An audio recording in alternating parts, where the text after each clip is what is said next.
The road didn't have a name anymore. Locals just called it the Stretch.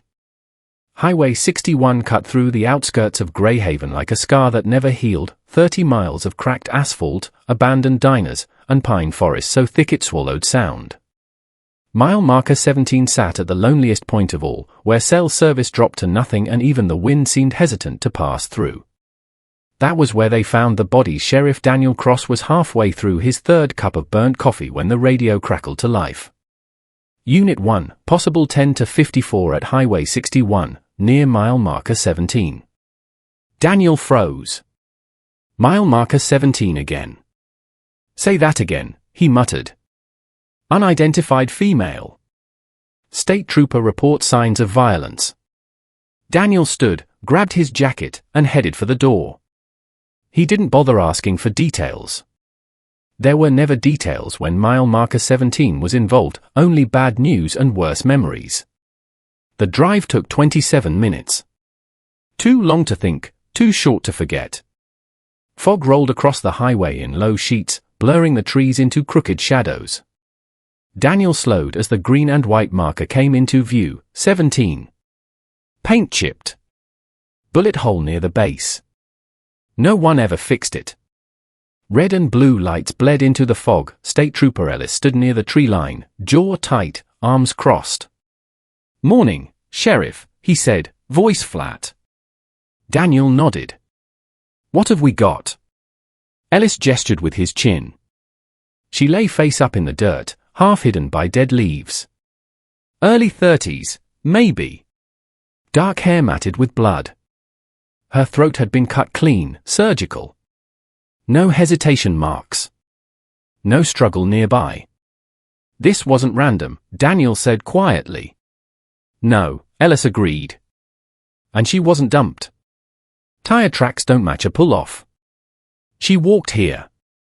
Daniel crouched, careful not to disturb anything. Her eyes were open, staring past the trees, as if she'd seen something coming and accepted it. A silver necklace rested against her collarbone. A small charm shaped like a mile marker. 17. Daniel swallowed. Greyhaven was the kind of town that smiled too easily. Brick storefronts. American flags. Church on every corner. People waved when they saw the sheriff's truck, but their eyes always lingered a second too long, checking who else might be watching. By noon, everyone knew. By sunset, everyone was pretending not to. Daniel stood in the morgue as Dr. Lena Morales sipped the body bag. "Cause of death?" he asked. "Exsanguination," she said. "Clean incision." Whoever did this knew anatomy. Time. Between 1 and 3 a.m. Daniel nodded. Anything else? Lena hesitated. She had old bruises. Weeks old. Someone hurt her before this. Daniel exhaled slowly. Name? Not yet. He already knew the answer would matter less than the place she died. Her name was Rachel Moore. She'd checked into the Greyhaven Motor Lodge 2 nights earlier. Paid cash. No car registered. Clark remembered her because she asked one strange question.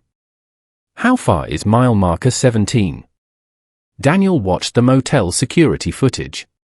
Rachel stood at the desk, hood pulled low, eyes darting to the door. "What were you doing out here?" Daniel whispered at the screen. The clerk, a nervous kid named Tommy, shifted in his chair. "She seemed scared," Tommy said. "Like someone was following her." "Did she say who?" Tommy shook his head.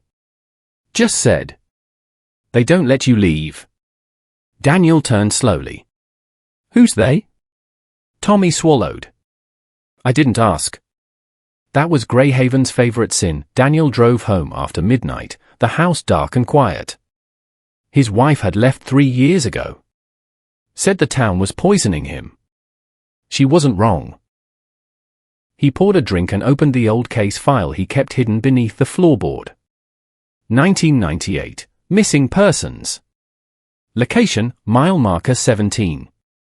5 names. All women. All forgotten. The case had been buried, declared runaways, accidents, bad luck. Daniel had been a rookie back then. He'd asked too many questions. The town had answered with silence. And now, 25 years later, mile marker 17 had spoken again. Rachel Moore hadn't existed before 6 months ago. No credit history. No social media. No employment records. Just a trail of shelters, cash transactions, and burner phones stretching across 3 states.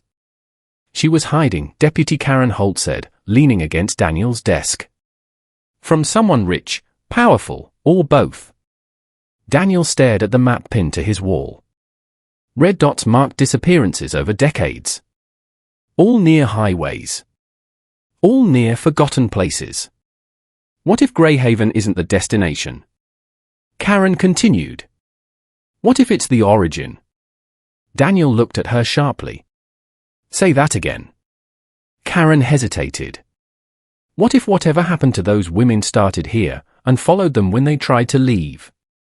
The room felt smaller. Daniel paid a visit to Eli Booker, the town's unofficial historian and professional drunk. Eli lived in a trailer overlooking the highway. He laughed when Daniel mentioned mile marker 17. Thought it'd come back someday, Eli rasped. Come back from what? Daniel asked. Eli leaned in, breath sour. The agreement. Daniel's jaw tightened. What agreement? Eli smiled without humor. You keep the road quiet. The town prospers. No one asks questions. That's insane. So is losing 5 women and calling it coincidence, Eli shot back. Daniel stood. Who made the agreement? Eli's eyes flicked toward town. People with last names on buildings. Rachel's phone was found smashed near the crime scene. Tex recovered one unsent voice memo. Her voice trembled through the speaker. If anything happens to me, it wasn't an accident. Mile marker 17 isn't a place, it's a warning. They take girls who won't stay quiet. If you're hearing this, don't come looking. You won't leave. Karen stared at Daniel. She said softly. Again. Daniel felt the weight of every year he'd worn the badge. The town council meeting was standing room only. Daniel stood at the back, watching faces. The mayor. The bank owner. The real estate developer who owned half the county. All men. All calm. Too calm. Mayor Collins smiled. We trust the sheriff will handle this unfortunate incident. Daniel stepped forward. It wasn't an incident. It was a murder. A murmur rippled. And it wasn't random, Daniel continued. Someone here knows why Rachel Moore was killed. Silence. Then the bank owner chuckled. Careful, sheriff. Accusations can damage a town. Daniel met his eyes. So can secrets. They found another woman 2 nights later. Mile marker 17. Same method. Same charm around her neck. This time, a note carved into the dirt. Stay quiet. Karen slammed her fist against the cruiser. They're taunting us. No, Daniel said grimly. They're warning us. The second victim had a tattoo partially removed, burned away. Lena identified it from old photos. A symbol. A local charity had used it for decades, a women's rehabilitation program funded by the town's elite. Women entered. Some never left. Daniel confronted the records. Dozens of falsified exits. Forged signatures. Closed investigations. Greyhaven wasn't just hiding crimes. It was built on them. Daniel drove to the old lodge near mile marker 17, the one listed as condemned but still wired with electricity. Inside, he found proof. Photos. Tapes. Names. Rachel had found this place. She hadn't been running. She'd been collecting evidence. The door creaked. Mayor Collins stepped inside, gun raised. You should have let the road stay quiet, he said. Daniel raised his hand slowly. How many? Collins sighed. Enough to keep the town alive. A shot rang out. Karen arrived to sirens and smoke.